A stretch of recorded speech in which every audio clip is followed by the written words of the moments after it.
Hello friends, my name is Harish Nagar and today in this video lecture I am going to talk about the Old English literature and major writers and major works. Now first of all we need to understand that Old English literature में poetry ज़्यादा prominent थी and not prose. Though prose started and we will be talking about important prose works as well, but poetry को हम सबसे पहले divide करते हैं three kinds में. The first is heroic poetry, the second is lyric poetry, and the third is Christian poetry. Now first let's look at the heroic poetry. One of the most famous heroic poetry is Beowulf. Now Beowulf is the greatest Old English poem and the author of Beowulf is still unknown, and it talks about the heroic adventure of a hero known as Beowulf, and the story takes place in Denmark. So Beowulf is basically a young warrior from southern Sweden who went to Denmark to help the king Hrothgar. Now Hrothgar's great hall, which name is Heriot, was troubled by a lake monster called Grendel. So basically guys, this king Hrothgar has a great hall, a big hall in which people used to sit, and in that hall there was this lake monster who used to come and visit that hall every time and trouble people who were living in that hall. So Beowulf fought with Grendel barehanded and killed it, and then Grendel's mother came to take revenge but killed her also in her home in the lake. So first he killed Grendel and then Grendel's mother came to take revenge, and Beowulf went into Grendel's den and killed Grendel's mother as well. Later Beowulf became the king and ruled his country peacefully for 50 years. After a period of 50 years, Beowulf defeated dragon. So there was a dragon comes in trouble people of his country and he defeats the dragon, but during the battle he mortally wounded and he dies. So after his death, his attendants cremate his body and erected tower on the headland in his memory. So this is basically the story of Beowulf.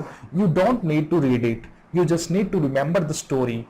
Also, the poem gives about the interesting picture of life and attitude of people living in those days, and it talks about heroic deeds and how people used to suffer. It also describes about the life of the whole and terrible creatures with which Beowulf have to fight and defeat. So one more important thing you should remember, this poem has alliterative words and stressed poetic lines without rhyme. So these are the two poetic features, alliterative words में लिखी गई थी and stressed poetic lines use हुई हैं. And one more thing, remember guys, J.R.R. Tolkien describe and illustrate many of the features of Old English poetry in his essay on translating Beowulf. So remember this thing, J.R.R. Tolkien wrote an essay called on translating Beowulf. And one more thing, William Morris also wrote a translation of Beowulf. So these two prominent English writers work on the translation and adaptation of Beowulf. Now there was a question in NET 2016 wherein they asked that in Beowulf, Beowulf accuses Unferth of. So Beowulf ने accuse किया Unferth को किस चीज के लिए? And the answer was number one, he accused him of killing his own kith and kin, and secondly he accused him of unchecked atrocity. So just remember this question. इसके अलावा there has never been a question from Beowulf in NET exam. The second important heroic poetry is Waldere. Now this poem is basically about the legend of Walter of Aquitaine. Guys, Walter of Aquitaine is basically a post. So एक जगह के राजा को बोला जाता है Walter. So Walter of Aquitaine means Aquitaine एक जगह है जहाँ के prominent ruler को Walter of Aquitaine बोला जाता है. This was a very popular story in Middle Ages, and the story about this Walter of Aquitaine and Hildegard. So it is a story about Walter of Aquitaine and Hildegard who fall in love and steal treasure from the court of Attila, where they are kept as hostage. So they were captivated in the court of Attila, जहाँ से वो लोग treasure steal करते हैं. Now there is another king of Burgundy who is after Waldere and Hildegard's treasure. So these two people are being constantly chased by the king of Burgundy, and the poem is about the conflict that is about to take place between these two parties. So you just need to remember a small brief summary of this Waldair. You don't need to get into the details of the poem. Now the third important heroic poem is Fight at Finnsburg. Now Fight at Finnsburg is an old English heroic poem and which talks about the fight in which Hanif and his 60 retainers try to hold off the attackers at the Finns fort. So basically Hanif and 60 other people are trying to hold attackers from attacking this palace called Finns fort. Now the fourth important heroic poetry is Widsith.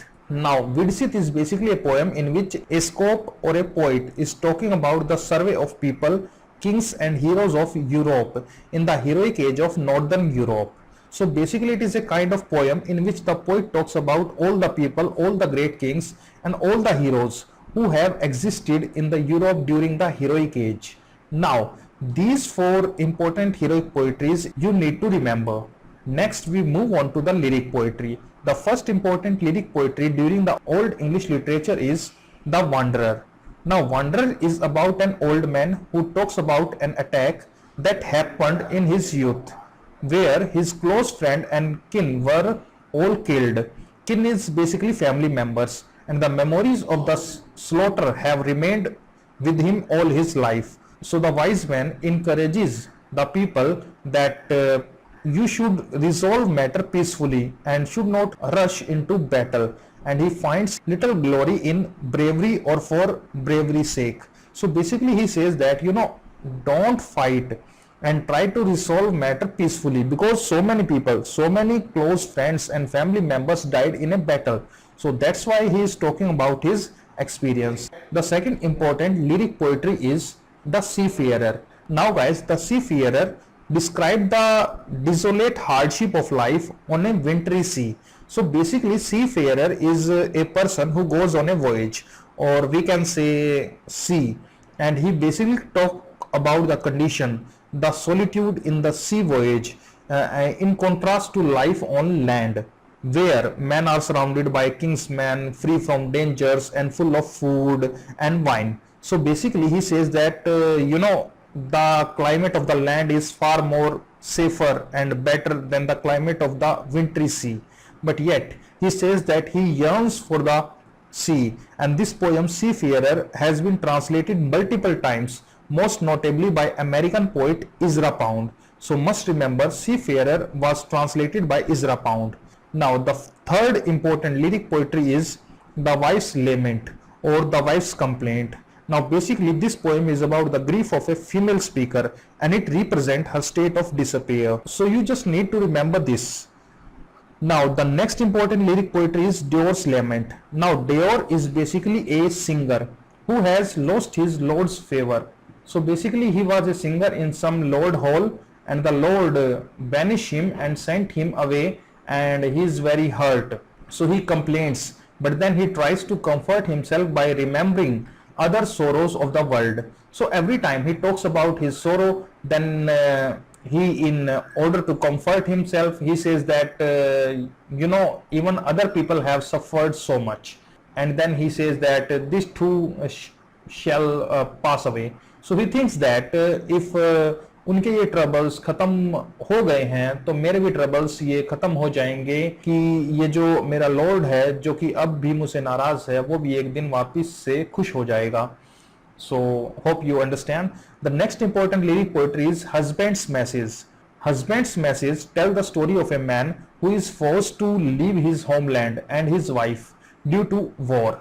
So this poem basically takes place after the war has ended, and now he talks about that he is now wealthy after the war has ended, and he carves a message on a wood piece and sent it to his wife, recounting the past life without her and reflecting on his past misfortunes, professing his love for her and exploring he is trying to explore the relationship of love, and he wants to reunite with his wife in his new home.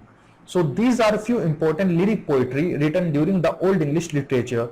Now let's move on to the Christian poetry. So now in Christian poetry, we are going to talk about three major poets who gave important contribution in the Old English literature. So the first important poet is Caedmon. Now Caedmon is basically a young shepherd who was not able to sing. But then there was this practice in the monastery where people used to practice passing the harp around various people who would then sing turn by turn. So harp is basically a musical instrument. तो वो लोग monastery में क्या करते थे कि a group of people use to sit in the circle and एक दूसरे को वो हार्प देते थे, और जिसके पास भी हार्प होती थी उसे कोई भी इंपॉर्टेंट पोइट्री और सॉन्ग गाना होता था. Now people were reluctant to pass the harp to this poor Caedmon because he lacked singing skills. So Caedmon was very upset. He went to sleep, and then in the dream he had a dream of God who appears and tells him to sing of his creation. So after this point, when Caedmon woke up in the morning, he was not only able to sing but he was also able to write song as well. So Caedmon is called the first English poet, and he got this miraculous power from God, and after which he was able to sing and compose songs. So Caedmon's only surviving work that we know is Caedmon's hymn, and this poem is basically a poem that was written in honor of God, and he learned this due to his initial sleep. All his poetry are all sacred themes, and mostly aimed at turning man from sin to righteousness. Here, and one more thing important, guys, he is called Anglo-Saxon Milton because Milton wrote on gods. Similarly, Caedmon also wrote about gods, so he is called as Anglo-Saxon Milton. Now the next important poet is Bede.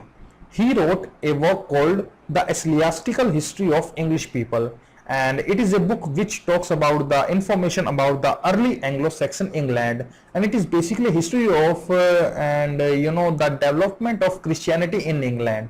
So guys, in this book he talk about how Christianity developed in England, and this was written in Latin language, but later it was translated to Old English by King Alfred. Who was King Alfred? We will be talking about him in the next section of this video. So remember this thing, guys. Bede basically tells about the story of development of Christianity, as well as it is Bede who talk about the life of Caedmon. So he is not only talk about the development of Christianity but also about Caedmon, his life, and how he started to compose poems. Now the third important poet is Cynewulf. Cynewulf is a poet who is famous for his religious composition. He wrote poems like the faiths of the apostles, Juliana, Elena, and Christ. So basically he is important because he was the first poet who signed his poems. So all his poetry was signed. So we know that this poem is written by Cynewulf because he has signed this his poem. So these are the three major Christian poets.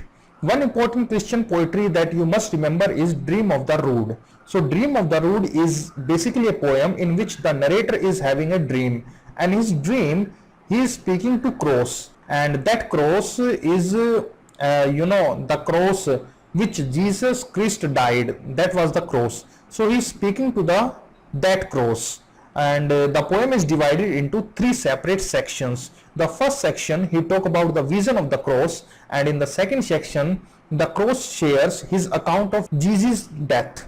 He then talk about how after Jesus' death I was adorned with gold and silver, and I was honored just like Jesus is honored above all men.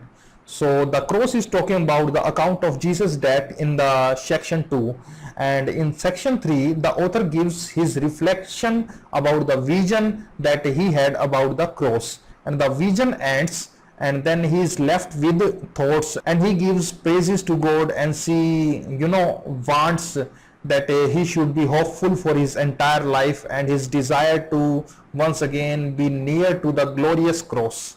So all these things are there in this poem. Now there was a question in December 2015 in the NET exam where they asked that there is a large number of religious poems in Old English poetry. One of the finest is the Dream of the Rood. Now the word rood in the title means, so remember this thing, guys, rood means cross. So root basically denotes cross. That's why he is saying dream of the cross. He is dreaming about that cross on which Jesus Christ died. Now we have completed the Anglo-Saxon poetry. Now let's move on to Anglo-Saxon prose. As I have already talked about in my last video, where I said that prose did not develop before Christianity came to England, and only during the process of Christianization of England prose developed. So basically prose development करने का सबसे ज्यादा अगर किसी को श्रेय जाता है तो वो है king Alfred. Now king Alfred was the person who encouraged education and who proposed this idea that education should be taught in English rather than Latin. So basically King Alfred was a great king who ruled Anglo-Saxon England at one point of time around 800 AD, and during that time he not only made changes in legal system, military structure, but he also encouraged education, and he translated many books from Latin to Old English, and he also started Anglo-Saxon Chronicle. Now Anglo-Saxon Chronicle is basically a sort of periodical that he used to publish every year, and this was continuously published for 300 years, and in those books he used to talk about historical record of Anglo-Saxon history.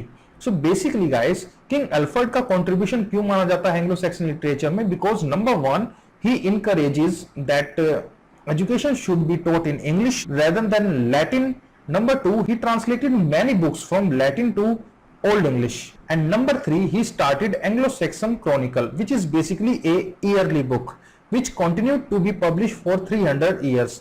And in those books, he talk about the historical record of Anglo-Saxon history. So हमें जो Anglo-Saxon period के बारे में जो भी चीजें पता है उसका एक primary source है Anglo-Saxon Chronicle. Now guys, there was also a question in July 2016 wherein they asked that which British king, having defeated the Vikings invaders, consequently used the English language to create a sense of national identity and retain political control over independent countries. And the answer was Alfred the Great. So this king Alfred is also called Alfred the Great, and he was the one who mainly contributed in Anglo-Saxon prose development. So with this we end the Old English literature. In the next video lecture I am going to talk about the Middle English period or the Anglo-Norman period. Thank you guys.